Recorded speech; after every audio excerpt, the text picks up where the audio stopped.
Իսկ դուք ծառայել եք։ Բանակում չծառայած Փաշինյանը ինչու է իր քաղաքական հիմնական մրցակիցներին մեղադրում, թե նրանց տղաները բանակ չեն գնացել։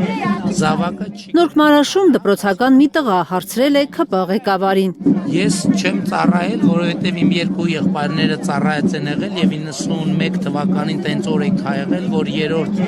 զավակը չի գնում բանակ, այսինքն օրենքով սահմանված կարգով ինձ պետությունը ազատել է։ Չնայած օրենքի ընձեռած արտոնությանը 90-ականներին զինապարտ շատ տղաներ գնացել են բանակ, կատարել հայրենիքի առաջ իրենց պարտքը, շատերն են հիշում Հայաստանում, փոքրիկը հավանաբար սա չգիտի, բայց ՔՊ ղեկավարին հասկացրել է, բանակում չծառայածը իրավունք չունի քննադատել չծառայածներին։ Իսկ ինչ իրավունքով եք դուք մեղադրում նրանց, եթե դուք նույնիսկ չեք ծառայել։ Ես, որովհետև օրենքով սահմանված կարգով պետությունը օրենքը ինձ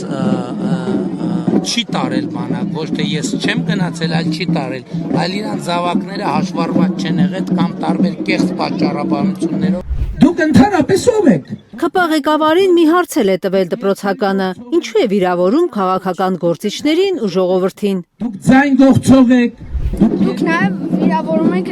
տարբեր քաղաքական գործիչների եւ ժողովրդին։ Ես ժողովրդին չեմ կարող վիրավորել, ժողովուրդը իմ գործատունն է, իմ տերն է ժողովուրդը, ես ոնց կարամ ժողովրդին Շատ եմ վիրավորել։ լուրեր նայում, հանգիստ եք։ Սխալ լուրեր են ցույց տալիս, սխալ բաներ են քեզ ցույց տալիս։ Ձեր ալիքով սխալ լուրեր են հասկացա։ Փաշինյանի պարզաբանումները հալած յուղի տեղ չընդունած փոքրիկը լուրերով հավանաբար այս դրվագն է տեսել։ Արի միրոտը մի կրա։ Կամ էլ այս մեկը։ Տերորիստ եմ ես։ Տղան լուրերով գուցե նաև տեսել է, թե ինչպես է թոր կորցրած պապիկին վարչապետը մեղադրել կաշառված լինելու համար։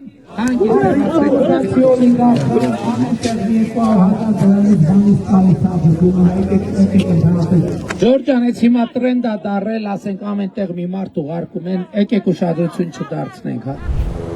Նախընտրական քարոզչության թեժ փուլում Փաշինյանը ուշադրություն չի դարձնում նաև այն բազմաթիվ ապացույցներին, որ ՔՊ-ն վարչական ռեսուրս է անխնա կիրառում։ Նորահայտ մի ձայնագրության մեջ լսվում է, թե ինչպես է Բյուրականի Թումանյանի անվան դպրոցի տնօրենի պաշտոնակատար Արսենիկ Վարդանյանը ուսուցիչներին կանչում է ՔՊ-ական մարզպետի եւ նրա թիմակիցների հետ հանդիպման։ Բարև ձեզ, հարգելի ուսուցիչներ։ Հարգելի ուսուցիչներ, վաղը ժամը 11:40 կխնդրեի, որ դուք բոլորով հավաքվեիք Բյուրականի գյուղապետարանի մոտ, ընդունելու մեր պարոն մարզպետին եւ իր թիմակիցներին։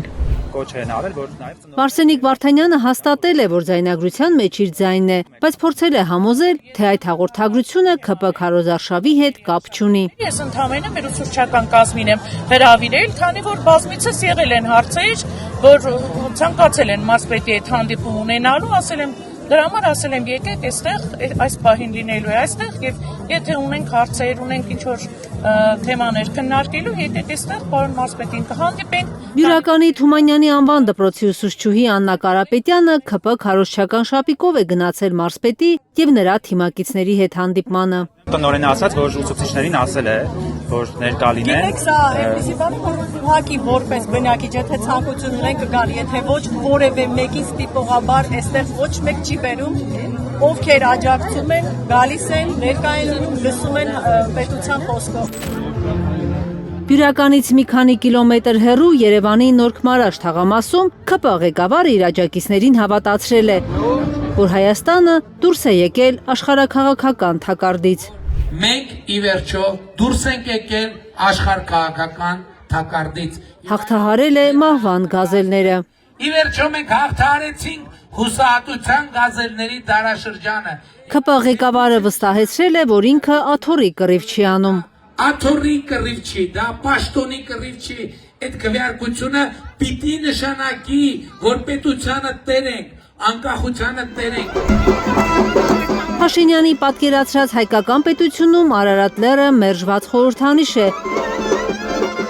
բայց քարոզարշավի առատ սեղանների շուրջ երգում են «Սեղան է առատ, դիմացն Արարատ»։